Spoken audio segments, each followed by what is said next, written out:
Salut les collectionneurs, bienvenue sur Baka. On se retrouve pour une nouvelle vidéo dédiée à la Dragon Ball EX Kumonoe no Shinden. C'est la loterie que vous avez vue dernièrement, on vous a présenté tous les lots. Ça y est, le site officiel vient d'être mis à jour avec la distribution des lots. Alors la bonne nouvelle, c'est évidemment qu'on a un listing des lots subsidiaires qu'on n'a pas vu encore, il n'y a pas encore d'image. On va vous faire une vidéo également comparative entre le Piccolo Daimao Alize et la Last One, vu que c'est vrai que la moitié de la vidéo d'hier était forcément dédiée à l'absence de Mr Popo, très étrange. Alors certains disent qu'il n'a pas été cancel, mais bon, s'il n'a pas été cancel, pourquoi il n'est pas en petite figurine archive, j'ai envie de dire. Ouais, bon, on verra du coup s'il sera sur les lots, les petits lots, hein, lots F, G et H, parce que ce serait vraiment gravissime que de le boycotter en figurine, le boycotter en Dragon Archive, mais lui donner un petit rôle simplement au sein d'une serviette, ou que sais-je, ce serait vraiment du foutage de bouche pour rester poli. Et donc effectivement, les petits lots, on va avoir du coup des Dragon Stand Collection. On reprend ce qu'on a eu dans les derniers Ichiban Kuji, me semble-t-il. C'est des petits acryl stands, s'il y aura sur ça, qui devront reprendre très certainement ce qui se passe au palais, au sanctuaire. Si c'est pas censuré, ça peut être des trucs sympas. Alors si c'est pas censuré, je dis ça pourquoi ? Si vous avez pas vu les deux vidéos de salon des loteries qui sortiront prochainement, il y a de la censure hein, sur les petits lots. Hein. Ils ont censuré des doigts d'honneur, ils ont censuré des cacas, des trucs comme ça. Ouais. C'était assez lamentable. C'est-à-dire que sur 3 loteries successives, on est sur des trucs, des enlèvements, de la cancellation lamentable. Donc on espère vraiment avoir des bons petits lots, tu vois. Qu'est-ce qu'on pourrait avoir par exemple en stand collection ? Peut-être les personnages qui s'entraînent pendant ce temps-là, tu sais. Ouais, peut-être les persos qui s'entraînent, ouais. Il peut, ça dépend vraiment de leur vision des choses, quoi. Est-ce qu'ils vont se concentrer sur vraiment ce moment-là et ne pas partir plus loin ? Est-ce qu'ils vont vouloir adapter des covers de chapitres de cette période plus ou moins ? Très possible. Bon, il peut se passer plein de choses en fait, hein. Mais tu vois, alors c'est pas pour allonger la vidéo, je vais faire très très court, mais tu parlais justement de cancellation, de censure, hein, avec les feux qui disparaissent, les cacas et tout. Effectivement, ils avaient déjà cet état d'esprit un petit peu de cancel ou de faire attention à ce qu'ils postaient. Donc quand on nous dit que Popo n'a pas subi ce sort-là, étant donné qu'on vient d'avoir la preuve qu'un simple fuck ça passe pas, bon, laissez-nous en douter. Voilà, juste... Ils viennent de l'appliquer. Ouais, ils l'ont appliqué sur 3 loteries quand même. Loger Jagado Taoru, donc des serviettes. Qu'est-ce qu'on aura comme serviettes ? On verra les visuels. Hein. Ouais, peut-être la Cho Shinsui ou la Cho Seisui, tu sais, genre une couleur unie, et puis genre blanc avec la Cho Seisui bleue, ou alors un truc un peu rose ou jaune, ou je sais pas. Ouais, ils sont capables, ça c'est vrai par contre, c'est que la présence de Karin et Yajirobe, même si évidemment ils sont dans cette partie de l'histoire, hein, c'est eux qui aident Goku à monter au sanctuaire de Dieu, bah peut faciliter l'utilisation de contenu autour de la tour Karin aussi, sur la super eau divine, la super eau sacrée dont tu as parlé, ouais. Les Senzu peut-être, j'en sais rien, voilà, ou alors après ça peut être des serviettes à l'effigie des différents personnages, hein. Une serviette pour Karin, une serviette pour Yajirobe, et puis rien pour Popo, voilà, donc on verra. Ensuite, on passe au lot H, qui est le dernier petit lot de la série. Les visual sheets. Ouais, c'est des sortes de boards, c'est des sheets, ils appellent ça, et c'est les espèces de... C'est comme des sous-mains, si vous préférez, mais plastifiés, c'est des affichettes plastifiées. Enfin, c'est des trucs vraiment sympas, surtout à mettre en classeur ou à encadrer. Par contre, on sera limité en termes d'illustration, si on ne prend que dans cette partie de l'histoire, hein, parce que bon, ça fait que quelques chapitres. Et surtout, il y a des covers avec Mr Popo. Donc, comment ils vont faire ?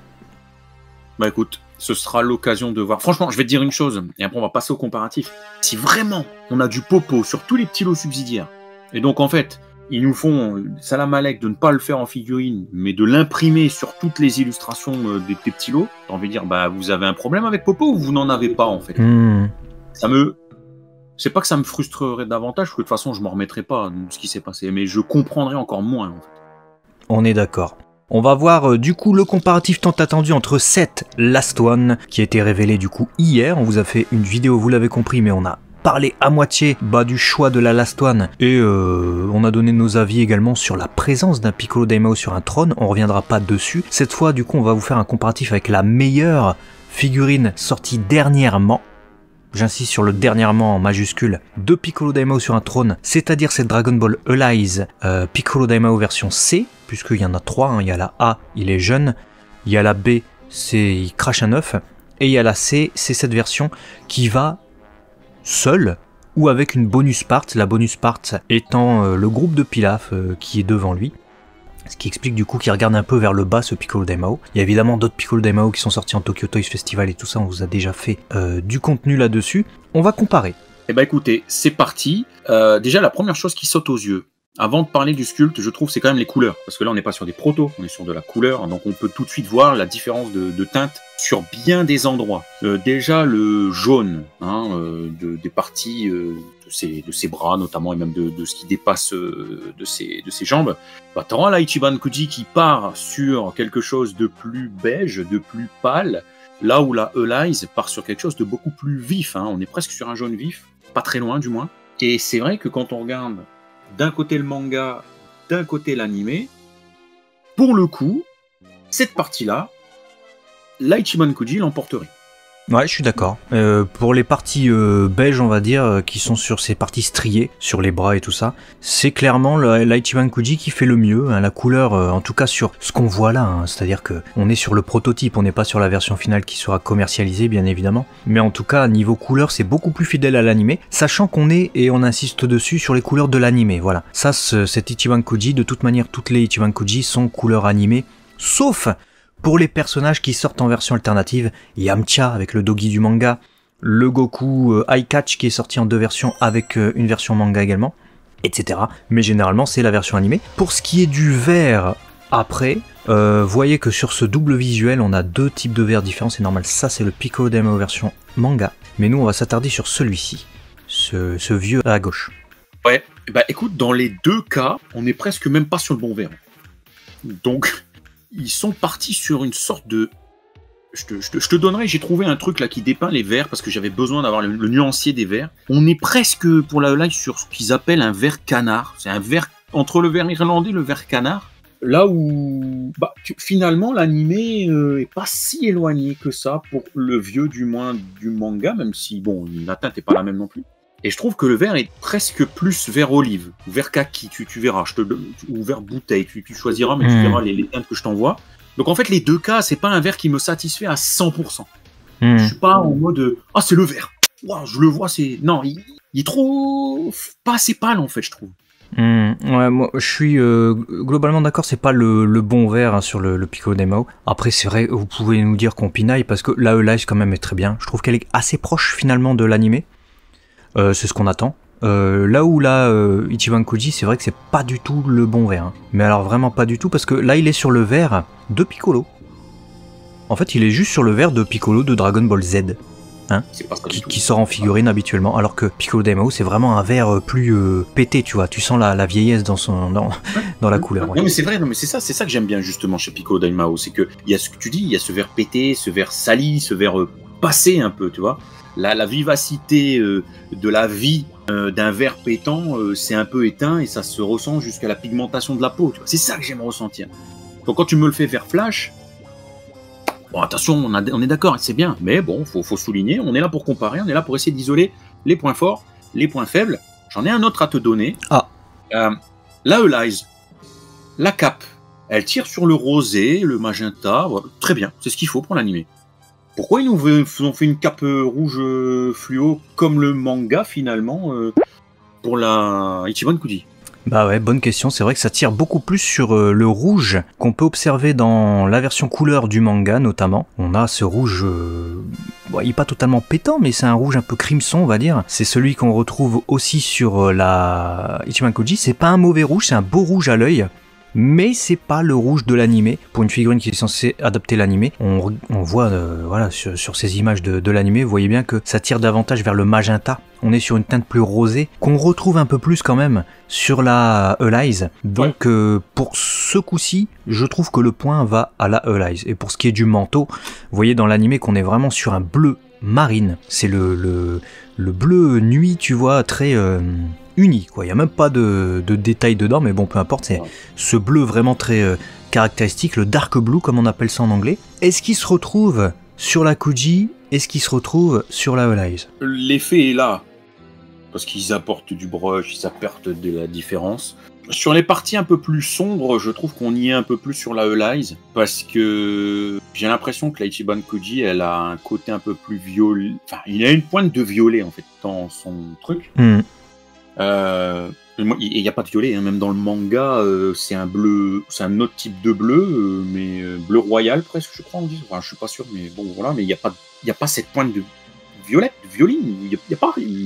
Bon, après, on pinaille, on a du brush. Bah, c'est important, il y a 150 000 dépictions, choisissons la meilleure, j'ai envie de dire. En tout cas, pour ceux qui ont le budget, parce que l'avantage, n'oublions pas, de cette Ichiban Kuji, c'est qu'elle sera forcément plus accessible. En tout cas, on espère, sinon ce serait bizarre, que la Dragon Ball Elize.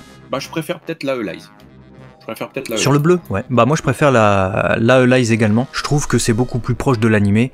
Et là, en l'occurrence, on n'est pas là pour juger vraiment ce qu'on préfère, nos goûts à nous, mais vraiment la proximité avec l'animé. Et en termes de couleur globale, la Elize, en fait, c'est celle qui semble le plus proche, hein, puisque la peau, la cape, la tenue, il n'y a guère qu'en fait la marque au centre du torse de Piccolo Daimao.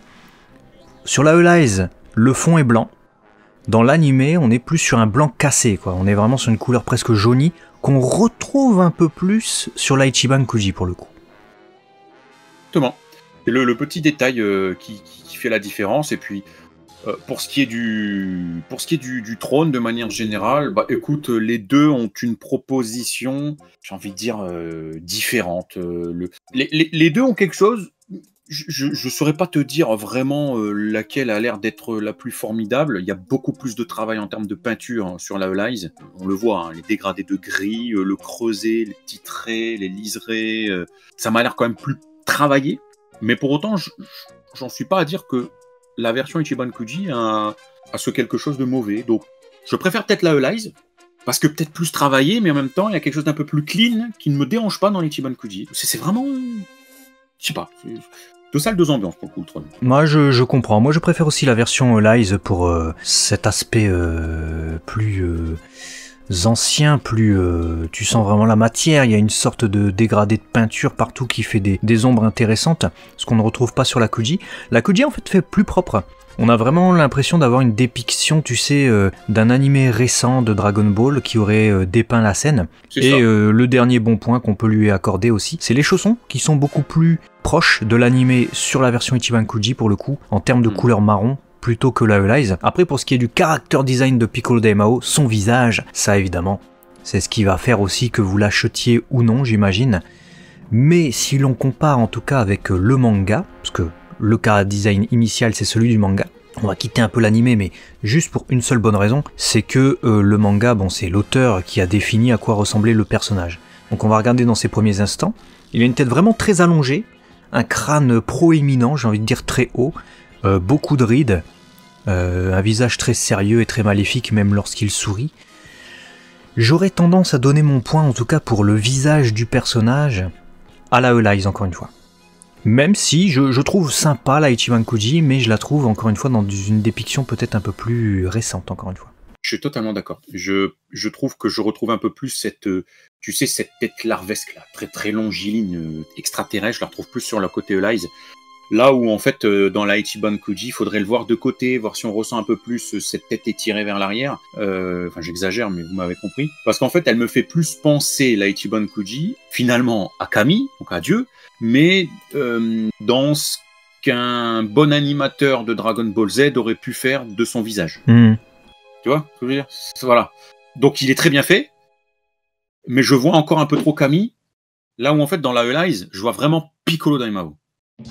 Ouais. La nuance est très faible, hein, c'est les mêmes gars. Mais il y a un truc qui fait que quand tu les vois, tu sais tout de suite, au-delà des habits, tu dis ah lui c'est Piccolo Daimao, lui c'est Kami, c'est Dieu. Tu le sais, tu le sens, il y a quelque chose. Et la Ichiban Kuji, on me dirait c'est Kami qui a fait un cosplay de Piccolo Daimao, j'y crois.